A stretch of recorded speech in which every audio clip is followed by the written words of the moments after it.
men don't run away from conversations.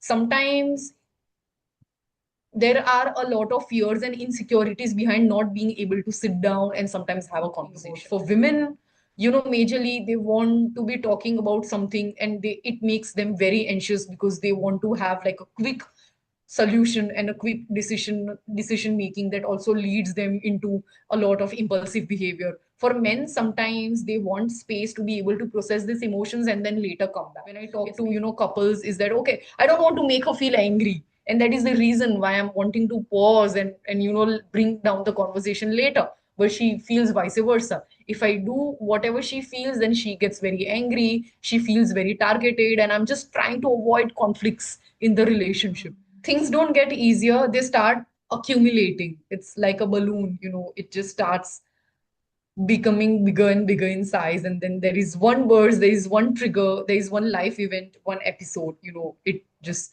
bursts, and once it bursts, it starts hurting your head. Before we jump into the discussion, I would like you to tell us a little bit about yourself, why you chose psychology, and what inspired you to choose this profession. I wanted to be a fashion designer, but I became a psychologist because I wanted to run away from numbers. No, that's not the entire story. So honestly, I was introduced to this beautiful subject when I was in 11th. And I studied from Delhi Public School, Ahmedabad. And, talking about assessments, psychological experiments, talking about depression, anxiety, and clinical disorders, it caught my attention, especially when I came across this particular theory on ego, superego, the structures of personality by Sigmund Freud.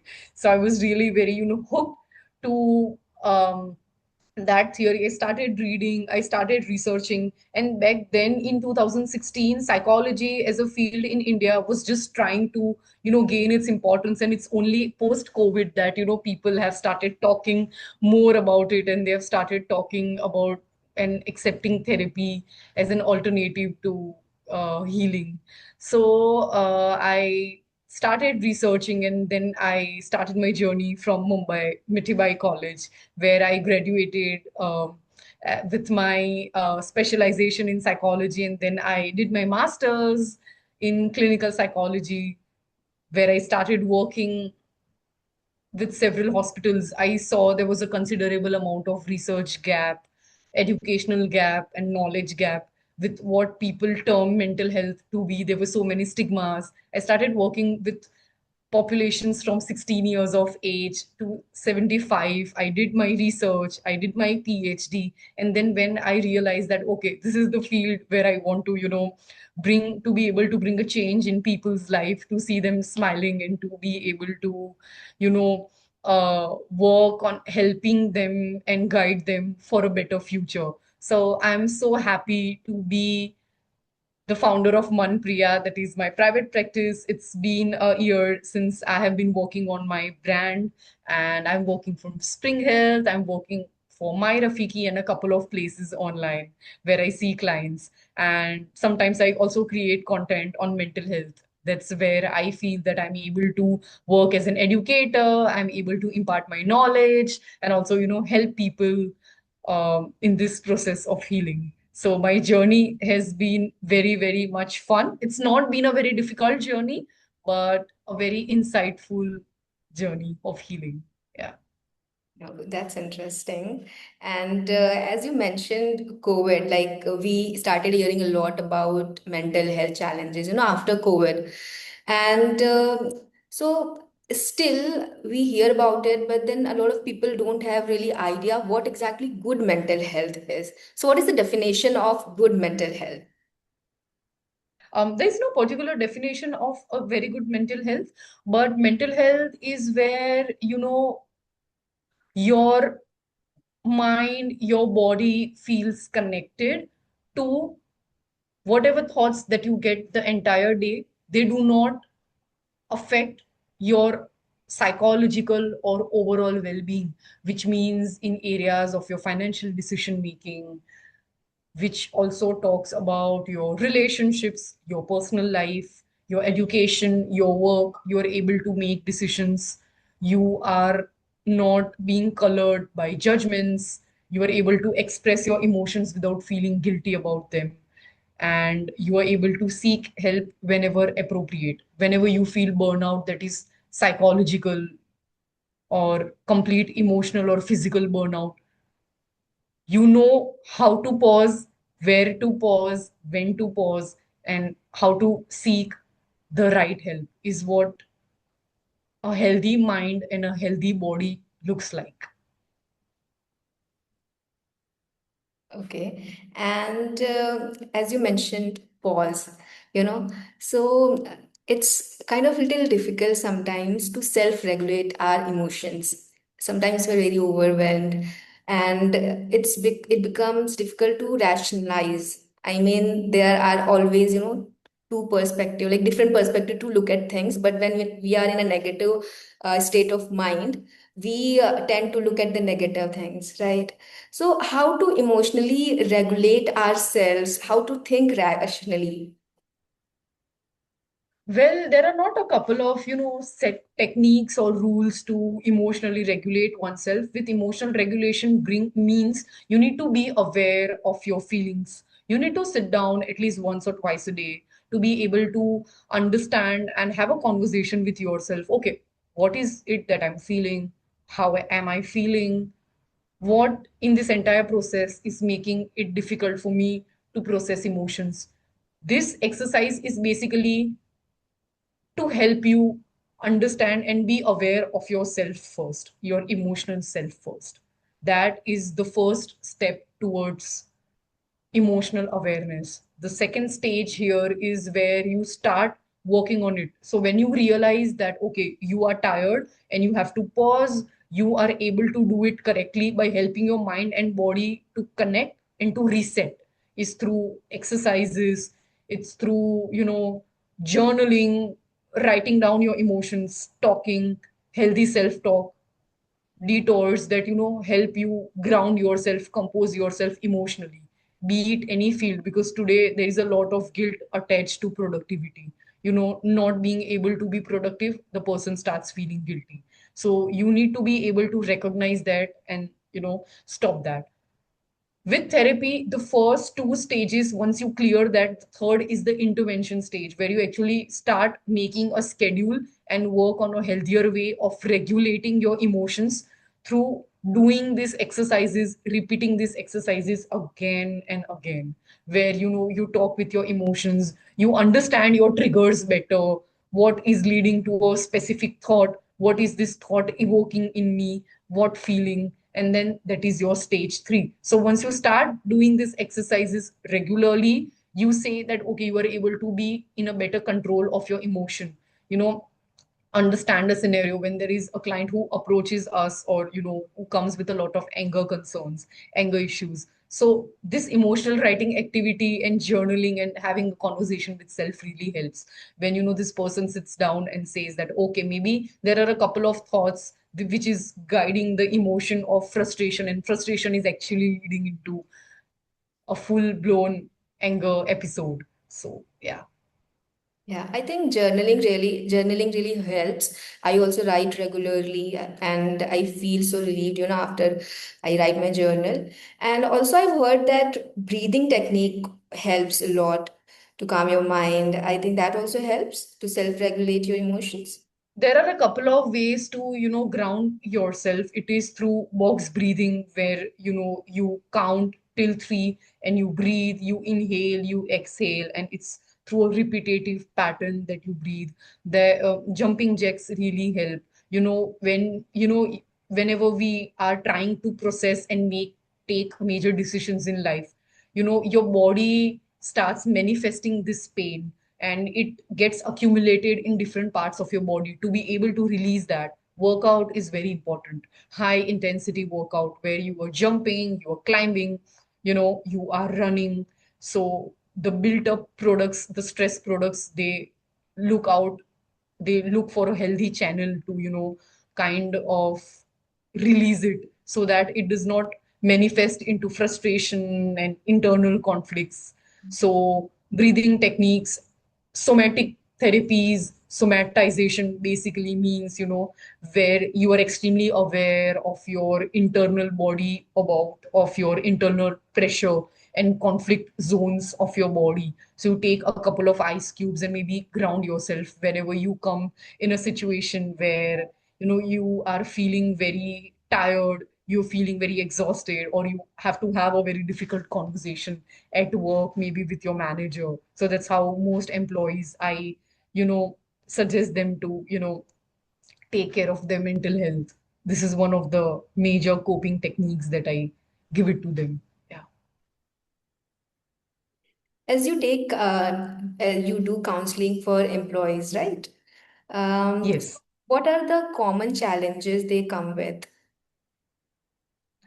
The workplace scenario is completely changing now. Earlier, people used to, uh, get a job, they would be very happy. But now, today, there are a lot of different parameters that, I see with so many client stories since past 6 to 7 years of my clinical practice. People come with different shapes and sizes. Some people have difficulties managing their own internal expectations with external expectations, and when there is a conflict between the two, there starts a problem. There is a lot of role ambiguity at work, which means that the person is happy with the job but does not know what is the, expectation, the role outcome and the expectation he is, you know expected to perform at work. There is a lot of internal frustration, and then not being able to express it to the employees is a problem. A lot of social isolation and ostracism at workspace is one of the common major concerns that employees come with. Sometimes not being able to have a stop button on your mind, where, the person is automatically just finishing one task after another, and that becomes so mechanical at times that the person is also, taking back work at home. So this is one of the major concerns I come across with from my client stories. I tell them to start emotionally compartmentalization, where there are certain periods at work after 1 hour they have to take a break, because there are also employees who, kind of sit for 5 hours to 6 hours a day at work, and they don't even realize that they are so tired doing that. So that is one area of concern.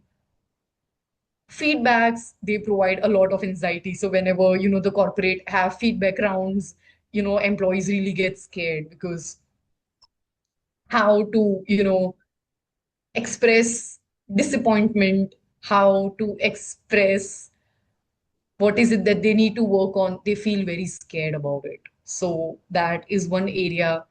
It's one of the major challenges that today's workplace employees face. And also, employees want to do so many things at the same time. They want to have like a full-time job, they're also working on entrepreneurship, building their own brands. So then managing so many things at the same time becomes very, very hectic, very difficult, and it's very later that they realize that it starts affecting their communication at work, not being able to prioritize household chores, and romantic relationships and marriages start falling apart.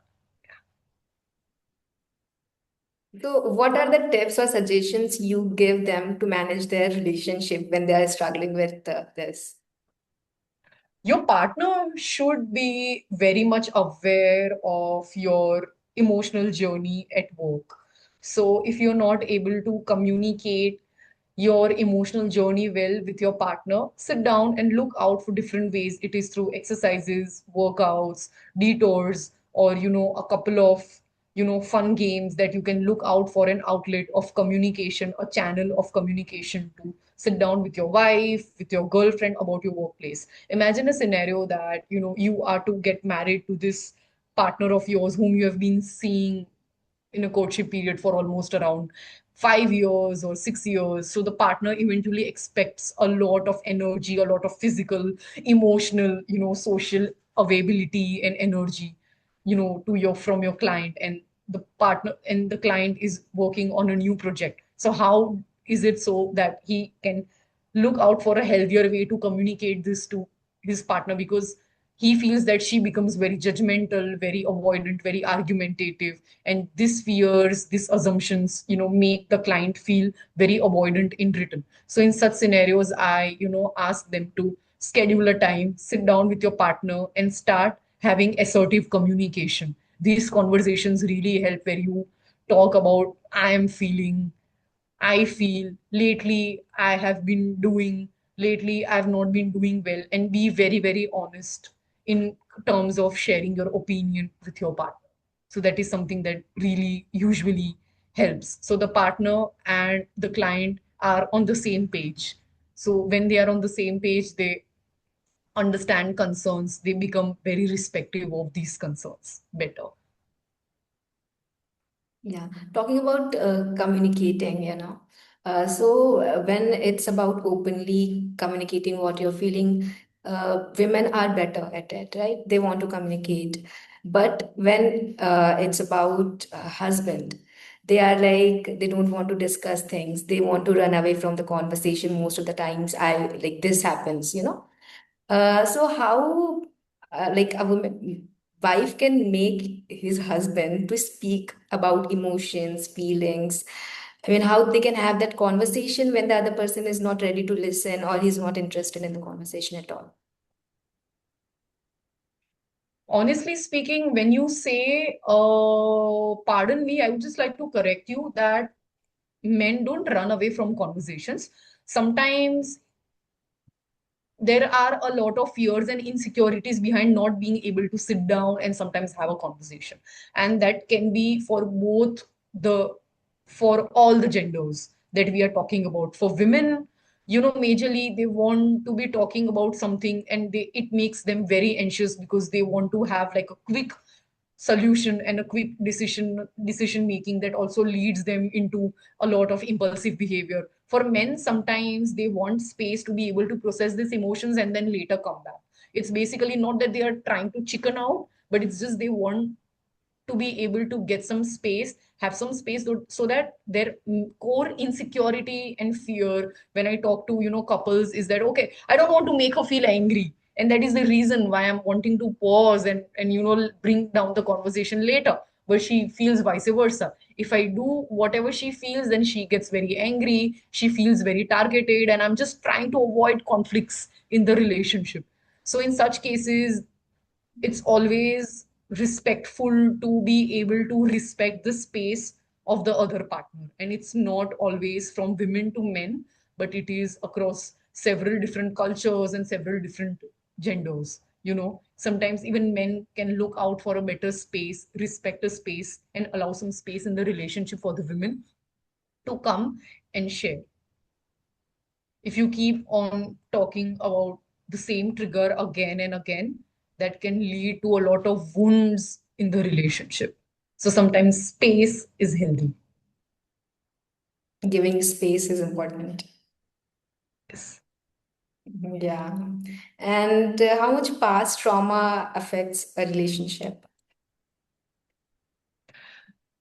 So it basically depends on what kind of trauma or we are looking forward to, because trauma as a term itself means a lot of incidents in the past. Sometimes it manifests through different triggers: physical triggers, emotional triggers, communication triggers, and behavioral triggers. So for example, if the person who is getting married to a wife who brings in a lot of past, and he comes to know about the wife's past, which he was not aware during the courtship period, because they didn't really have a longer duration of a courtship period. The wife not being able to not being able to be attentive in the relationship is also a trigger for the husband, with a lot of comparisons from past, that okay, maybe I'm not good enough. So cognitively, the way a men and women function is very different again here. Sometimes a woman can get a, triggered towards episodes of infidelity, and you know uh, sometimes the way she's been born, brought up, raised, it comes into several manifestations on impulsive decision making on whether to have a child or not. So that is one major concern that I come forward to. Women are a lot more expressive today, so it becomes very difficult when both of them are very aggressive in terms of their communication. So these are some small triggers. If the man is wanting to give her space, she feels neglected. If there is not too much space, she feels very burdened and frustrated. So these are some several ways, several manifestations through which, people start feeling very triggered in the relationship and then escalates big conflicts. Yeah. Okay, and when we're dealing with something, we are kind of overwhelmed, we are overthinking about certain things. And if we go for suggestion to somebody, sometimes people are like, it's just in the mind. So, how much you really believe that everything is in the mind? It's not in the mind. Your body also has different ways of showing that up, which you feel is on the mind. If it is suppressed in the mind and if it stays in the mind for a very longer period of time, it starts affecting all other areas of your life, like I previously mentioned. So it's very important to start actively working on what it is there on mind. Sit down, have a conversation, and know how there could be better ways of dealing and coping with a concern. In psychology, in therapy, we never talk about solutions. We talk about right, healthier ways of dealing with a concern. So yes, I don't agree to that point when, people you approach, they start talking about, oh, it's all in your mind. Because if somebody is trying to approach you, it means the person has a concern and wants to bring it up to you.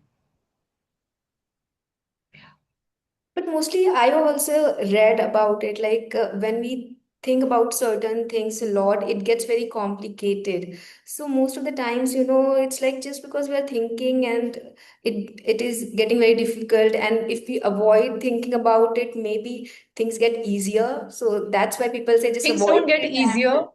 And, Things don't get easier. They start accumulating. It's like a balloon, it just starts becoming bigger and bigger in size. And then there is one burst, there is one trigger, there is one life event, one episode, it just bursts. And once it bursts, it starts hurting your health. So your mental health and emotion is similarly like this. So you need to start untangling threads the before it's so much tangled that it becomes hurtful for you to put your fingers into those threads and then sort, deal, and cope with your emotions. Yeah. yeah. And as we're discussing corporate employees and their challenges at workplace, so I've seen, even I am one of them. So even if there's a meeting and even if I know the answer, I would hesitate to answer. I will not speak. So what is the reason for that? There could be a couple of reasons.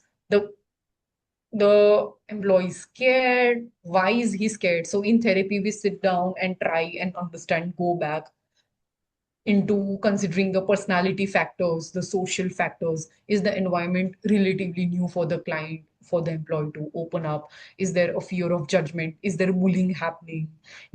Whether the client feels he or she is not very confident enough, whether there are self-esteem concerns. How is it that the client perceives himself or herself during such situation? Is it anxiousness? Is it like a unhealthier way of coping? Is this how through avoidance the client tries to cope in stressful situations? Have the parenting been very hard, very harsh on the client? What are some thoughts that the client, have about success, about performance, about presentations? All these things, they matter a lot in the situation where somebody has to perform. Okay, and low self-esteem is also one of the reasons for this. Yes, low self esteem is one of the reasons. The person might have a low self esteem since childhood, and it might have always been reinforced with experiences, with societal comments, with friends not being very encouraging. And the person might have a tendency to, kind of associate um, failing, the fear of failing, with self, the person is too hard on themselves. So this is where self-esteem concerns start to emerge. There are a lot of dimensions to self-esteem, but the person, the individual person who's suffering from this, who's feeling this, plays a more important role. Yeah, and how we can, what are the few tips like somebody can boost their self-esteem and confidence level? Exposure therapy really works in such situations where you have to expose yourself slowly and steadily by breaking down your goals into small manageable parts, where if the person, for example, a scenario that we just recently discussed earlier, an example of an employee who feels very anxious during performance. So this person can start approaching this situation while breaking things down into smaller goals.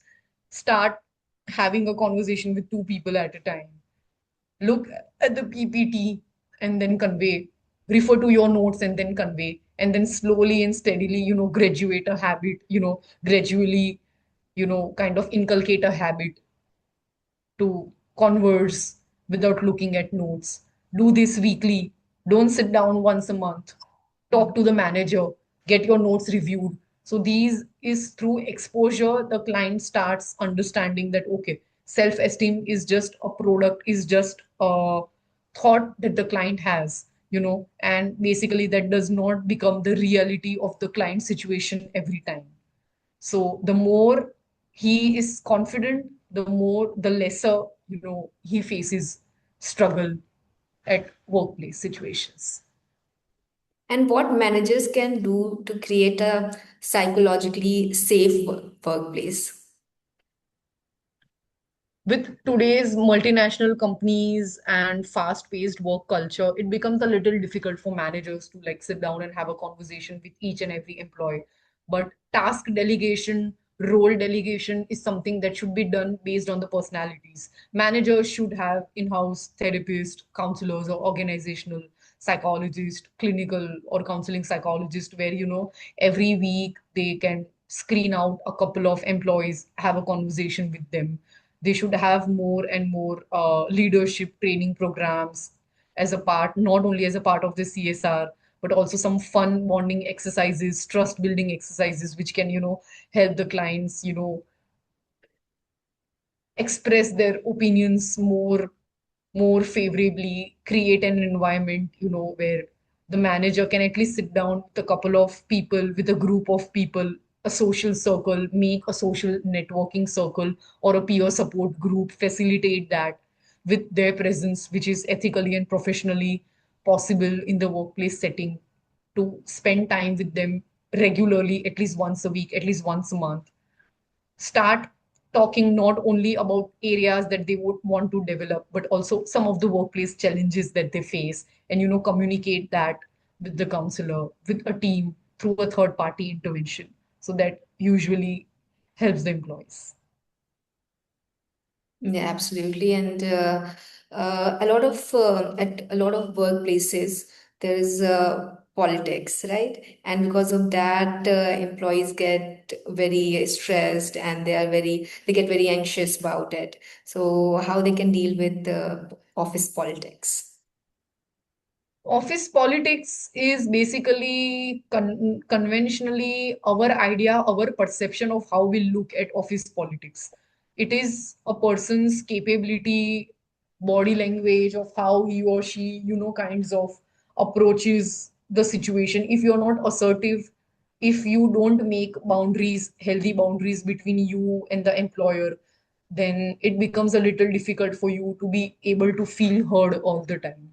So if that is what you are talking about, I think this makes sense. So, boundary making is very important, clearly stating out rules, transparency in the organization is extremely important.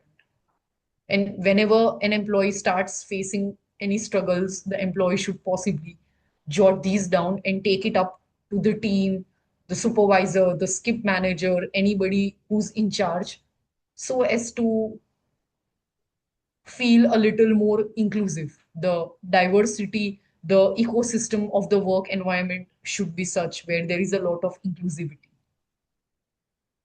Yeah. Okay. What are the three habits that can improve mental health?